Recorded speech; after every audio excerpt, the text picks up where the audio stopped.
Do you think that the real reason why the Western press, or I would say the woke crowd, which really fails to understand the functioning of the Indian democracy, anyway you have busted the myth through the data, is because they mistake our democracy in context of equity with TV debates and elections? Karthikeya, they talk to their friends and they're talking to a very small group of experts. And these are experts who, most of them, I mean, it's the lack of transparency and the unscientific nature of these exercises, which make them at some level ridiculous. But I think the media gives them certain credibility by treating them as objective truth, and therefore you tend to blow it up and have too many conversations around. As an economist and as an empiricist, let me tell you, they're utter rubbish. It's just, it's like a drawing room conversation in parts of Delhi where, you meet friends who are all, they had patronage from past establishment and past governance, and now they're just unhappy. And then because the patronage has been taken away, the privileges have been taken away. And so their unhappiness cannot be equated with Indian democracy. Right? Absolutely. And that is why the need for more objectivity and greater show of that objectivity. I think we have to show people that this is the kind of work that the administration is able to accomplish. This is what the expectations of the poor are. And quite theoretically, I think we have to push back against this small clique which keeps coming back in different ratings and different rankings and trying to pull the democracy down. Even on the gender front, for instance, I mean, we say that globally, the conversation is democracy in recession since 2006.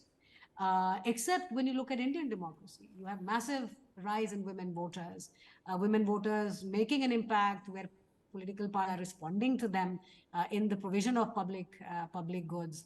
So our democracy is going from strength to strength. Whether we're talking about women, we are talking about women's vote, whether it matters. We're talking about the bottom 20%, so the weakest and sort of the most vulnerable segments of our society.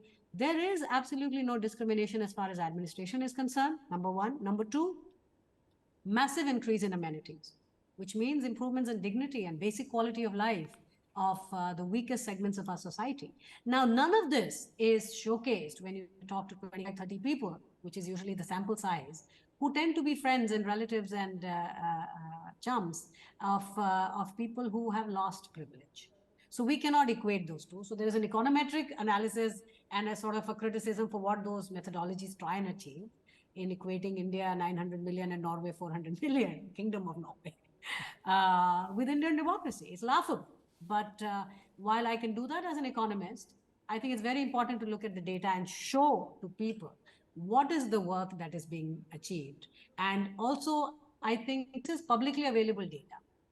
So there is also an encouragement to one and all, whoever wants to study Indian democracy, these are publicly available, easily available data sets. Kindly look at the data. Try to bring in more objectivity into your arguments rather than fretting over lost privileges. No, I think your data is pretty clear, because data takes the 20% of the poorest households, number one.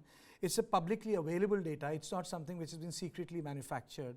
And third, I think the narrative builders against the Indian state, and I'm not using the word Indian government, I think India, that there is a problem with India. I think your data utterly refutes that, and I think brings into question, which is very close to my heart, and on that I will conclude, that democracy is not only about elections, it's about equity, it's about equality, it's about your basic access to resources, it's also about social democracy. And I would again say for the third time, which Baba Sahib Ambedkar spoke about, it's about economic equality, it's about economic democracy. And I think what the India baiters really get wrong is that democracy is not just about shouting. Democracy is about a conversation. It's about ensuring that the poor gets the benefit without money being wasted on the way. In 80s, one of our prime ministers said only 10 paisa goes. At least today, proud Indian can say that more than 90% is going to the poorest poor. And I think your data, or the data which has come from the set of tools available in public and figures available in public, actually proves that. Thank you so much, Professor Ravi, for making time for this special edition of News 9 Live. Thank you so much.